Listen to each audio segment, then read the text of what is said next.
Setahun sudah pandemi COVID-19 masuk ke Indonesia, banyak hal yang kemudian berubah. Salah satunya adalah proses belajar tatap muka pada dunia pendidikan, yang kini telah berganti menjadi pembelajaran jarak jauh atau online. Meski sekolah sudah mulai kembali dibuka, namun perguruan tinggi masih terus menerapkan kuliah online hingga saat ini.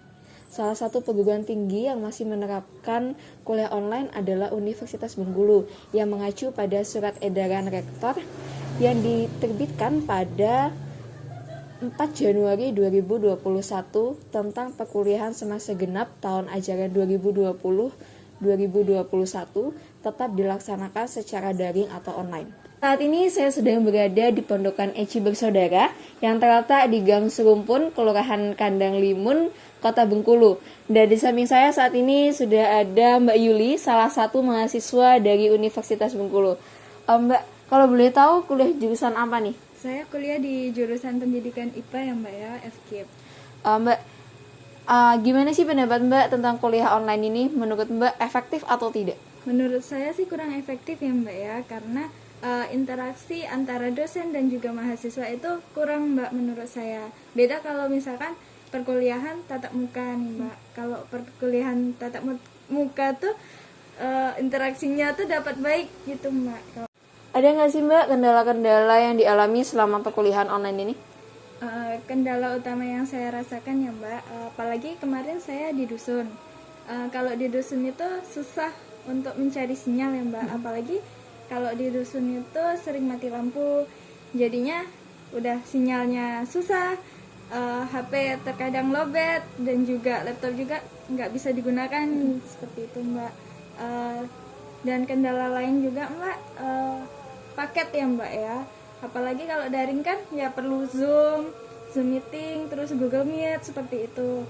Jadi paket yang kita butuhkan untuk mengakses aplikasi tersebut tuh gimana ya Mbak ya, lebih banyak gitu. Nah, walaupun sekarang sudah ada paket pemerintah, tapi menurut saya kurang Mbak, karena itu cuma sekian giga, kalau sekarang kan cuma 15 giga ya Mbak itu. Tambah lagi ya Mbak ya, sekarang kan saya di pendidikan IPA kan Mbak, sering praktikum. Kalau biasanya dulu sering praktikum di laboratorium, kalau sekarang tuh untuk akses ke laboratorium itu sangat dibatasi. Jadi kegiatan praktikum itu gimana ya Mbak ya, susah gitu, nah nggak bisa praktikum lagi gitu. Nah Mbak, saat ini kan sekolah udah mulai dibuka ya, udah mulai tatap muka lagi, tapi perkuliahan belum nih, belum tahu kapan kita bakal tatap muka. Nah, menurut Mbak gimana tuh?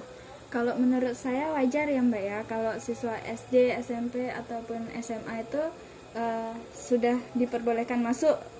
Kalau misalkan yang kita sebagai mahasiswa ini belum kan Mbak ya, itu karena kemungkinan disebabkan siswa SD, SMP maupun SMA itu letak dia tinggal itu masih di sekitaran sekolahnya tersebut. Beda kalau kita kuliah ini banyak yang mahasiswa berasal dari luar daerah ya Mbak ya, luar kota, luar pulau juga, dan juga jumlah siswa dan mahasiswa kan berbeda ya Mbak ya.